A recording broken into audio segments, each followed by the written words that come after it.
only a small percentage of people who watch my videos are actually subscribed. If you like my videos, please subscribe. It's free. You can always unsubscribe later if you want to. Enjoy the video. So this video is called How Stalin Starved Ukraine. Now, this is an interesting topic. Now, this goes all the way back to whenever whenever Russia was a part of what was known as the Soviet Union or the USSR. So this will be quite interesting. And this video is by Vox as well. And they do make quite interesting videos, I believe. So go check them out if you are into like all these different topics. I believe they cover a bunch of different topics. But this is just one of their videos. But anyway, that being said, let's begin. And if the volume is too loud or too soft, you guys can let me know, and I'll just adjust it from there. Пухлих у полі по житах, а скільки лежало по дорозі мертвих. Голодомор я добре пережила і пам'ятатиму, скільки житиму. This is Rostislav, reading the words of his grandmother Lydia, who lived in Ukraine. Це страшно дивитися і згадувати. Lydia was a witness and survivor of a horrific man-made famine that killed millions in Ukraine. My father. Yeah, I mean, thinking of it, like, whenever there was like multiple different things I believe that kind of contributed to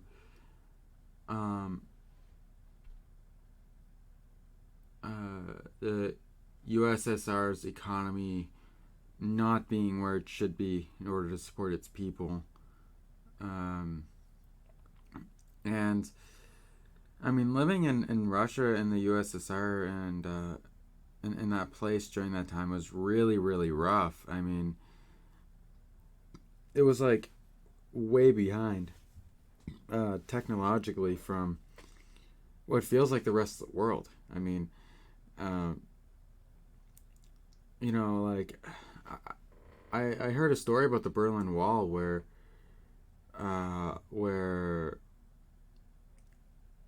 you know, like after the wall was torn down, like so that just as a bit of a backstory, there was a time where it was actually forbidden for you to go to from East Germany to West Germany. So there was actually a time whenever the wall started to get torn down, like the East got to truly see like how far behind technologically they were, because they were under two different regimes, so to speak, communist and capitalist, I believe. Yeah. Has recorded an oral history that his grandmother told him, and he just recorded it in ink pen. А в нас сім'я, 10 осіб. Батько увечері каже: подохнемо з голоду, щось треба робити. The famine hit several parts of the Soviet Union from 1932 to 1933, but in Ukraine, it became known as the Holodomor, a term meaning death by starvation. It was genocide, carried out by a dictator who wanted to keep Ukraine under his control and would do everything in his power to cover it up for decades. It almost reminds me of Putin in a way. Like, they said how Stalin wanted to do everything that he could to keep Ukraine under his control. Well, right now, Putin is doing everything that he wants to prevent Ukraine from joining NATO. So, you know, it kind of the history is kind of being paralleled by itself, I guess.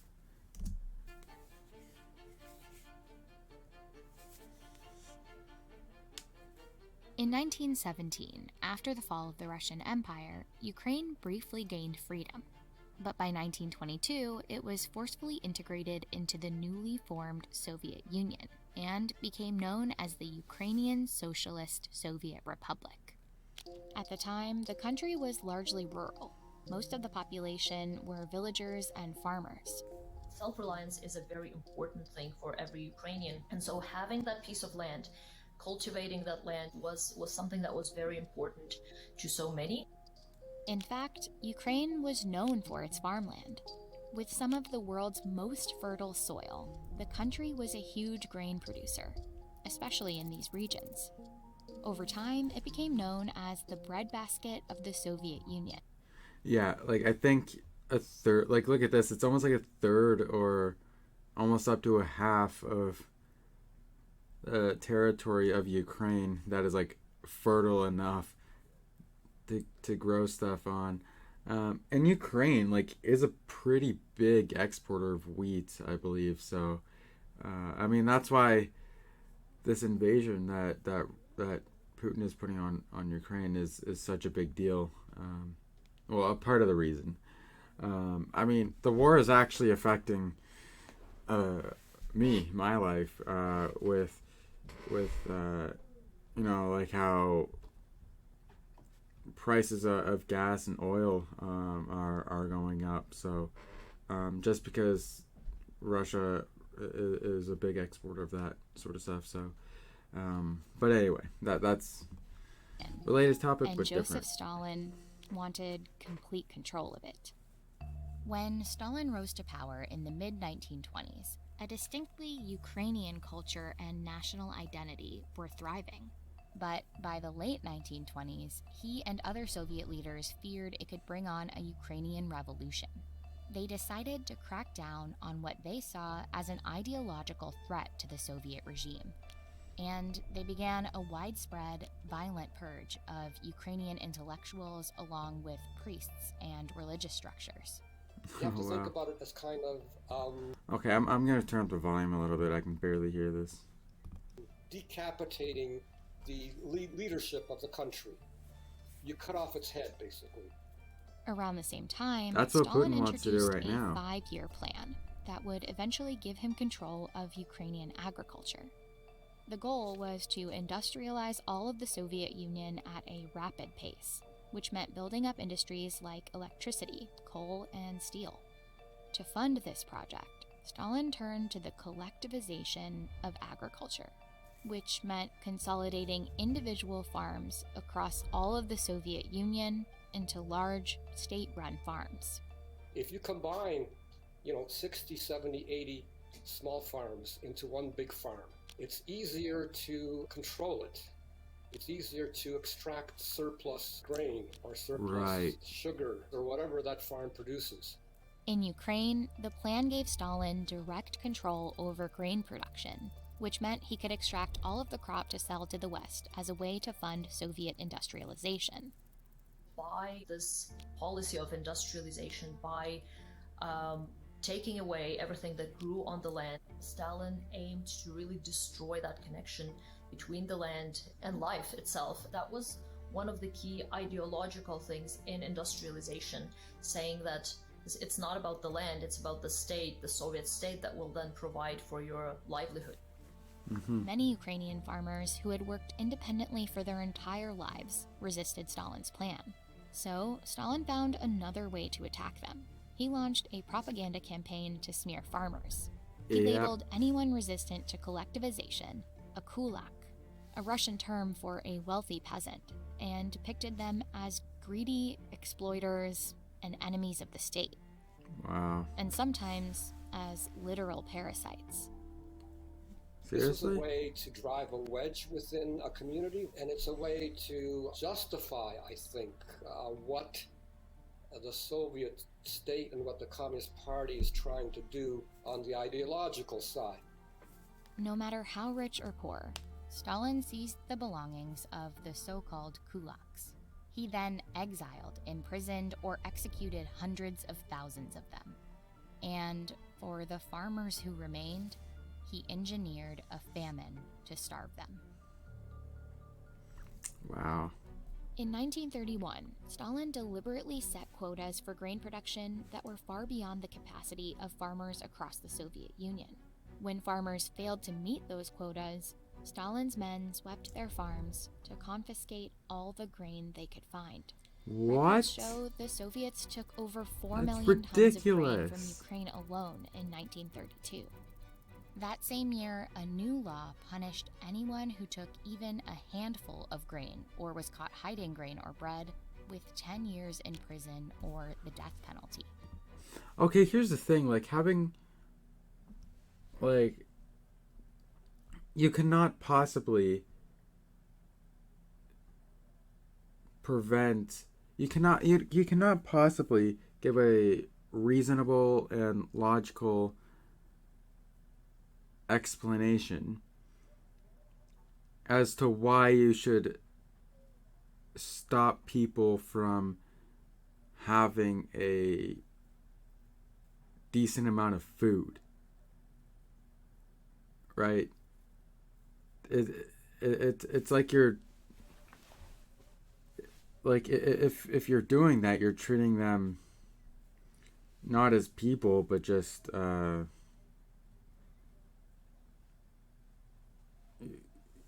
don't know. Well, I guess he didn't want them to eat, despite the fact that people have needs, and one of those needs is that, well, every day you have to eat something. Otherwise, you're gonna feel really hungry, and it's gonna bother you. So, he's just not treating them like real people. Stalin's oppressive Morally collection incorrect. policy created a famine that started spreading in grain-producing regions across the Soviet Union. Some party members sent Stalin letters about the growing crisis, pleading for a change in policy.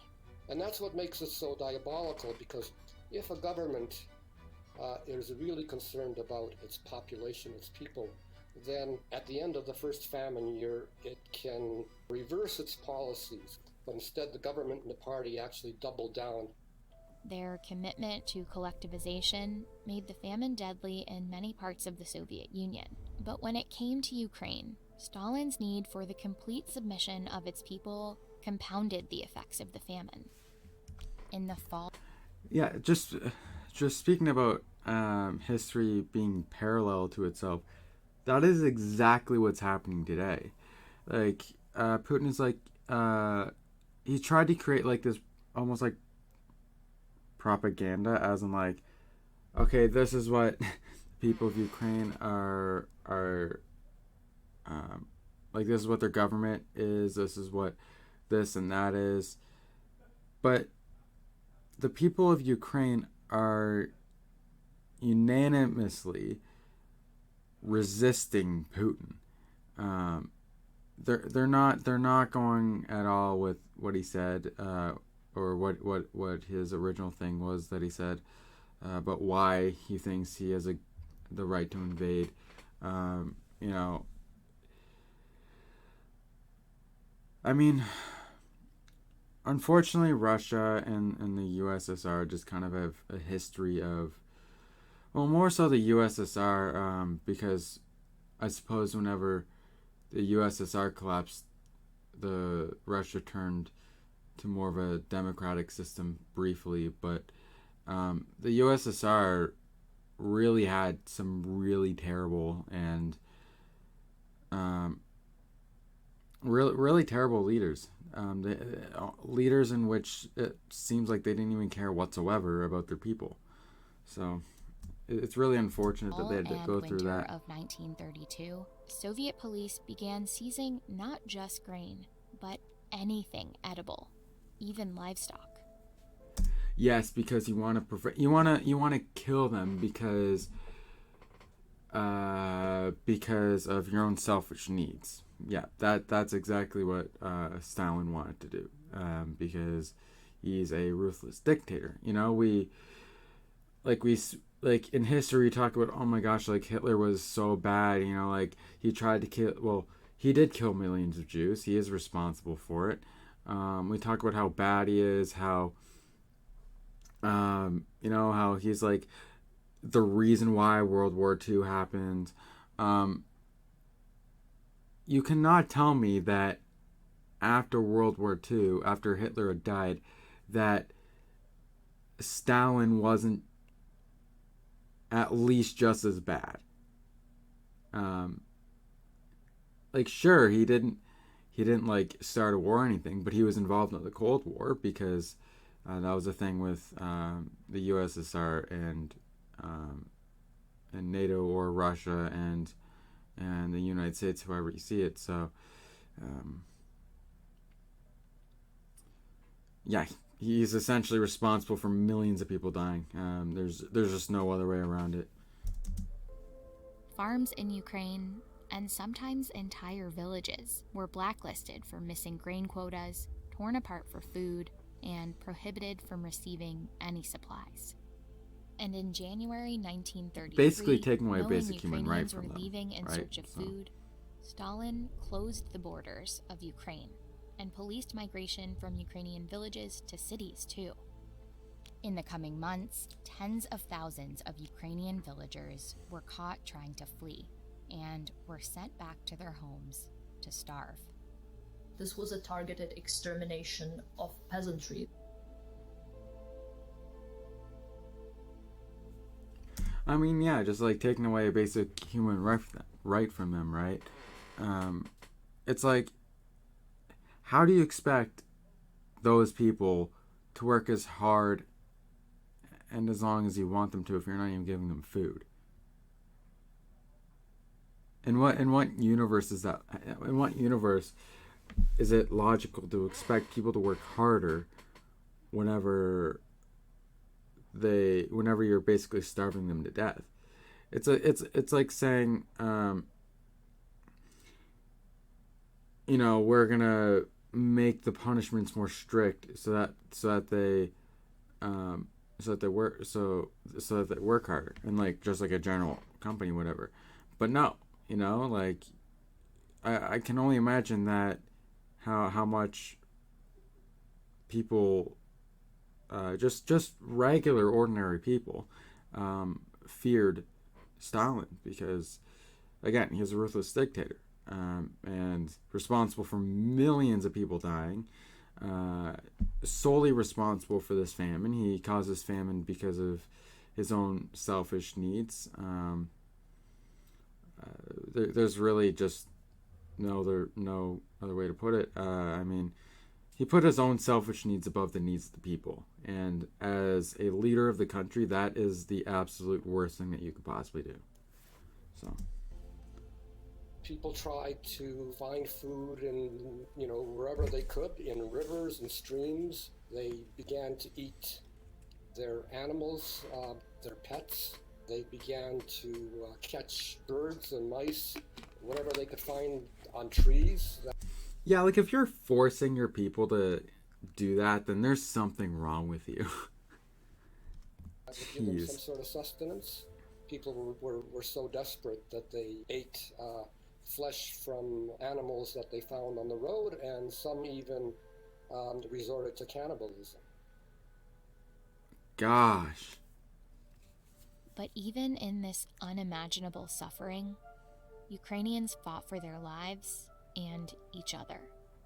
She was my great-grandmother. I have fond memories of her. My dad, when he took me to her village, I was really young. So Lydia's house is actually my first memories. The way Holodomor happened, it was mostly happening in the rural areas. Lydia was a student at the time. And she actually told me about how they survived. Ночью під деревом викопали ямку, у ямку поставили діжечку або ящик, насипали зерна, засипали землею і висипали попіл. At night, they would make flour out of that wheat and make some makeshift bread. And the reason why they would do it at night is that nobody could see the smoke coming out of their windows. Lydia describes horrific village Yeah, scenes, good point. seeing a mother die of starvation and police taking away children.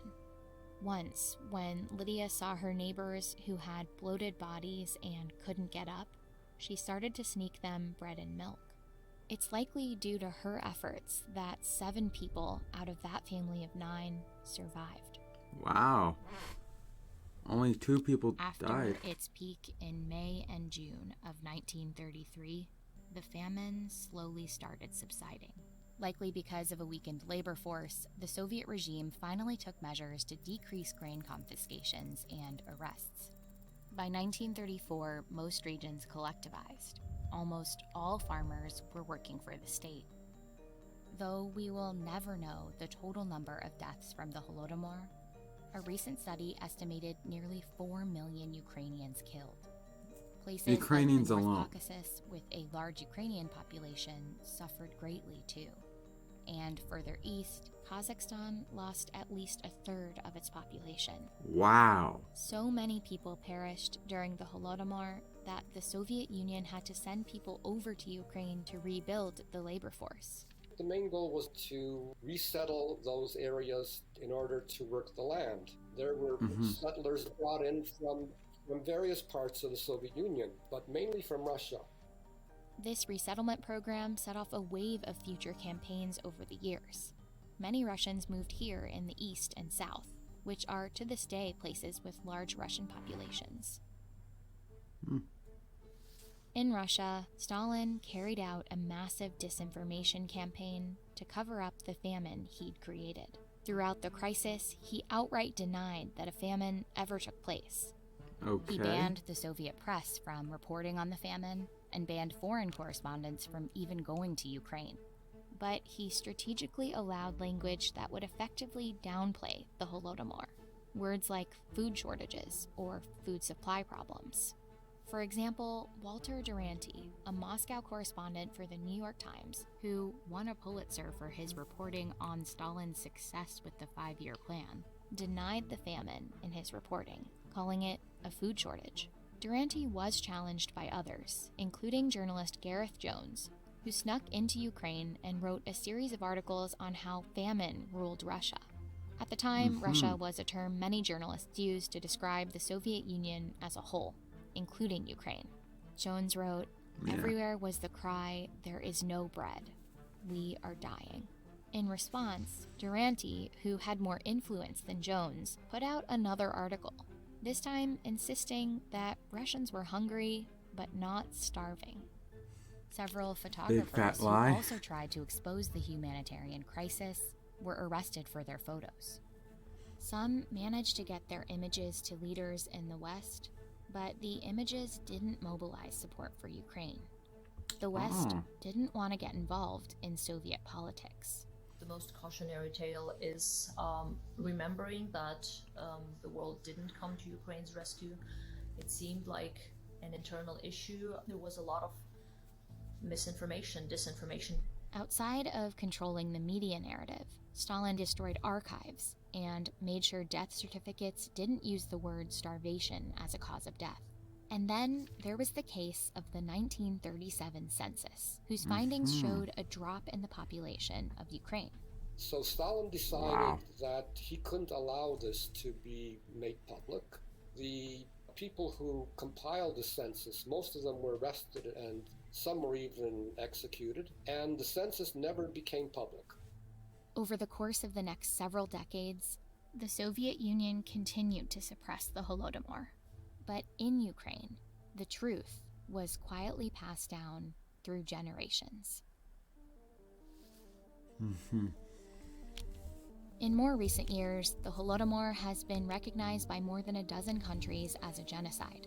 In fact, Raphael Lemkin, the researcher who coined the term genocide, applied it to Ukraine on the basis of 4 reasons: the extermination of intellectuals, the destruction of churches and priests, the starvation of farmers, and the fragmentation of Ukrainian people through resettlement.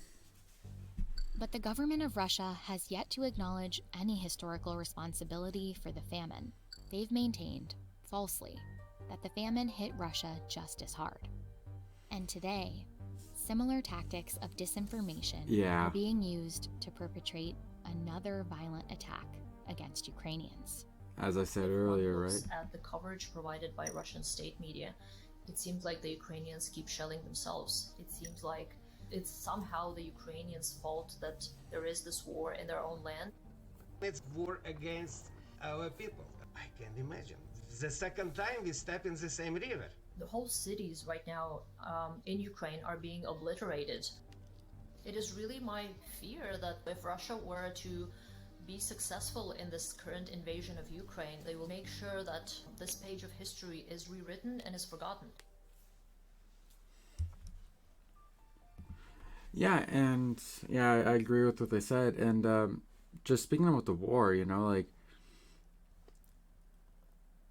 Ukraine does need help. I heard even recently that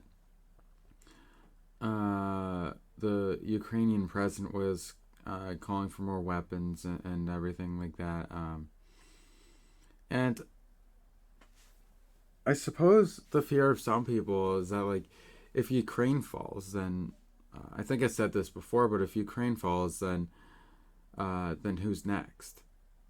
You know what I mean? Like, if we don't stop Putin now, then what's stopping him from invading another country that was once in the Soviet Union, or another country? You know, like, if we don't stop him now, what's stopping him from marching his troops all the way to East Germany? You know what I mean? So,